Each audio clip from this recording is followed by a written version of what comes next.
हिंदुओं से हिंसा के बाद अब बांग्लादेश की अंतरिम सरकार के लिए अग्नि परीक्षा की घड़ी है। धर्म निरपेक्षता की कसौटी पर खरा उतरने का समय है और अब वहां की सरकार को चाहिए कि वो पीड़ित हिंदुओं को न्याय दिलाए, क्योंकि शायद आप नहीं जानते होंगे, लेकिन अंतरिम सरकार में गृह मंत्रालय के सलाहकार ने माफी मांगी और माना है कि वहां हिंदुओं की सुरक्षा में भारी चूक हुई। बांग्लादेश के पीड़ित हिंदुओं को इंसाफ दिलाने के लिए दुनिया के कोने कोने से मांग तेज हो रही है। ऑस्ट्रेलिया और अमेरिका समेत 6 देशों में मार्च निकाला गया है। भारत में विरोध प्रदर्शन लगातार हो रहे हैं। आज ही देश की 17 मशहूर हस्तियों ने सरकार को एक ओपन लेटर लिखा है। सरकार के सामने 3 मांगे रखी हैं। पहली मांग यह है कि बांग्लादेश में हिंदुओं पर हो रहे अत्याचार के खिलाफ संसद से सर्वसम्मति से एक प्रस्ताव पारित हो और प्रस्ताव में हिंसा को सांप्रदायिक बताकर इसकी कड़ी निंदा की जाए। दूसरी मांग में कहा गया है कि बांग्लादेशी अधिकारियों पर हिंदू अल्पसंख्यकों की सुरक्षा के लिए दबाव बनाया जाए और बात संयुक्त राष्ट्र तक पहुंचाई जाए।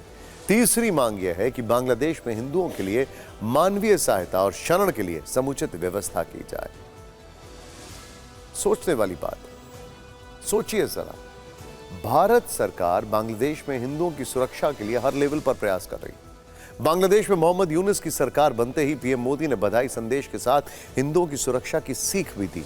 लेकिन बांग्लादेश में हिंदुओं के प्रति इतनी नफरत क्यों है? इसके पीछे का पाकिस्तान कनेक्शन समझना मुश्किल नहीं है। असल में वहां पाकिस्तान के फंड पर एजेंडा चलाने वाला जमात इस्लामी एक्टिव है और अब इसी जमात पर यह आरोप लग रहे हैं कि उसने बांग्लादेश में पाकिस्तान की 1971 वाली हार के सबूत भी मिटाने की कोशिश की। ये तस्वीरें देखिएगा आप। और उससे पहले एक चीज सोचिए, क्या बांग्लादेश को 1971 के लिए ऋणी नहीं होना चाहिए? क्या वहां के जो मिलेनियल्स हैं, जो नई जनरेशन्स हैं, उनको यह नहीं पढ़ाया गया कि 1971 में क्या हुआ था और आज जो अपने पैर पर खड़े हैं उसके पीछे 1971 की वजह?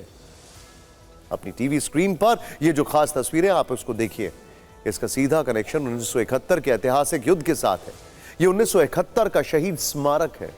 इन मूर्तियों का संबंध 1971 की जंग के दौरान पाकिस्तान के सरेंडर से है। इस तस्वीर में जो इंसान आज समर्पण पत्र पर हस्ताक्षर करते हुए दिखाई दे रहा है वो पाकिस्तान सेना का लेफ्टिनेंट जनरल अब्दुल्ला खान नियाजी है।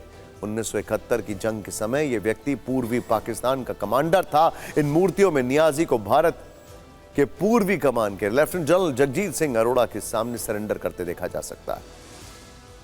सोचिए 1971 से पहले बांग्लादेश के लोगों की क्या हालत हुआ करती थी, सोचिए।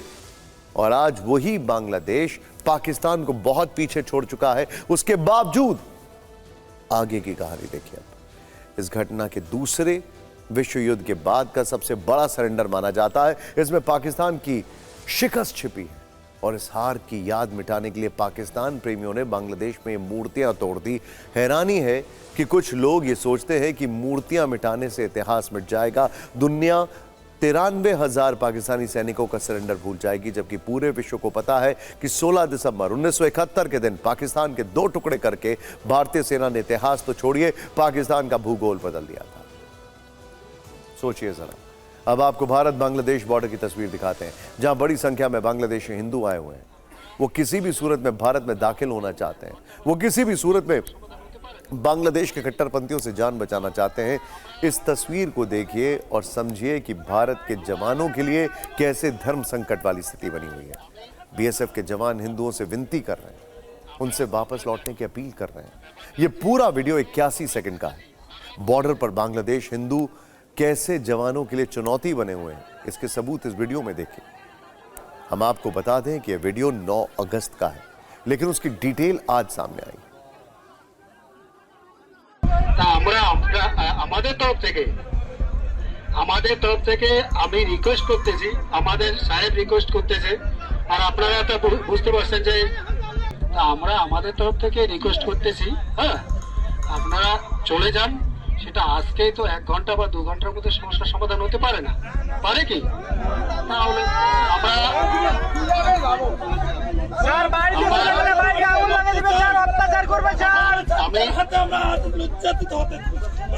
আমরা আমরা জানি ব্যাপারটা হচ্ছে এই জিনিসগুলো আমরাও বুঝতেছি, স্যারও বুঝতেছে। আচ্ছা শোনেন, এই আমাদের স্যার যেটা বলতেছে, ঠিক আছে? আচ্ছা শোনেন,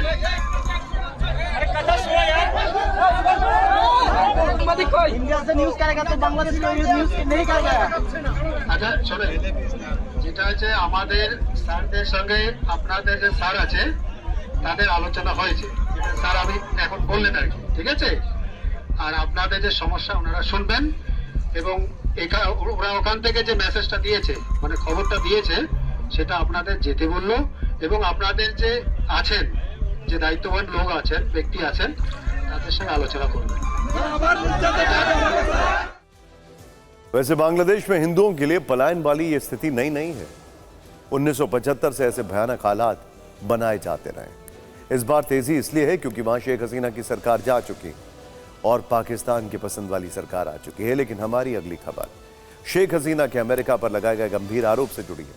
असल में इस आरोप के साए में बांग्लादेश का एक द्वीप है और मीडिया रिपोर्ट्स के अनुसार शेख हसीना का कहना है कि उन्होंने अगर इस द्वीप को लेकर अमेरिका की बात मान ली होती तो उनकी सरकार कभी नहीं जाती। आपको पूरा मामला समझाते हैं। असल में शेख हसीना देश छोड़ने से पहले एक लिखित भाषण देना चाहती थी।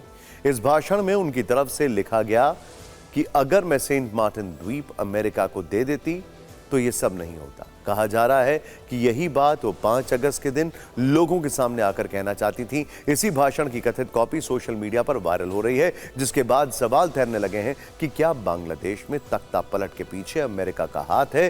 क्या तख्ता पलट का असली डायरेक्टर अमेरिका है? अमेरिका के लिए बांग्लादेश में सेंट मार्टिन द्वीप की आखिर इतनी अहमियत क्यों है?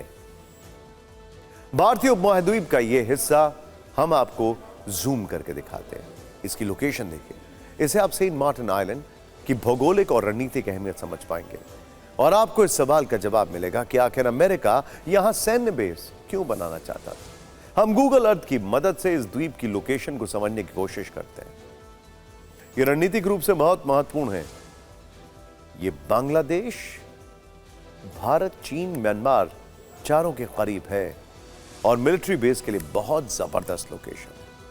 बांग्लादेश के सेंट मार्टिन द्वीप को नारियल द्वीप भी कहा जाता है। बांग्लादेश का बंगाल की खाड़ी के उत्तर पूर्वी भाग में स्थित है। इस द्वीप का क्षेत्रफल 3 वर्ग किलोमीटर है। इस द्वीप में करीब 3700 लोग रहते हैं। मुख्य रूप से मछली पकड़ते हैं, चावल की खेती और नारियल की खेती करते हैं। अमेरिका इस द्वीप पर इसलिए कब्जा चाहता है ताकि बंगाल की खाड़ी और हिंद महासागर में अपना प्रभुत्व स्थापित कर सके। यह द्वीप भारत और म्यांमार दोनों के करीब है। अमेरिका इस द्वीप के जरिए भारत और चीन दोनों आर्थिक शक्तियों के साथ पावर बैलेंस करना चाह रहा है। इसके अलावा हिंद महासागर क्षेत्र में चीन की मौजूदगी बढ़ रही है और इससे भी अमेरिका परेशान है। इस द्वीप की भौगोलिक स्थिति ऐसी है जो इसे रणनीतिक रूप से बेहद महत्वपूर्ण बनाती है। यहां से दुनिया में कहीं भी समुद्र के रास्ते जाया जा सकता है। इतना ही नहीं, इस द्वीप से न सिर्फ बंगाल की खाड़ी बल्कि आसपास के पूरे इलाके पर नजर रखी जा सकती है। माना जाता है कि इस द्वीप को पहली बार 17वीं और 18वीं शताब्दी के दौर पे आराकान समुदाय के लोगों ने बसाया था, क्योंकि स्थायी बस्ती के प्रमाण उसी दौर के हैं। हालांकि इससे पहले 8वीं से 12वीं शताब्दी के बीच में अरब व्यापारी जब इस रास्ते से गुजरते थे तो उन्होंने इस द्वीप को जजीरात अल तब्बा कहा था। और आज से 124 वर्ष पहले साल 1900 में ईसाई पादरी सेंट मार्टिन के नाम पर इस द्वीप का नाम सेंट मार्टिन द्वीप रखा गया।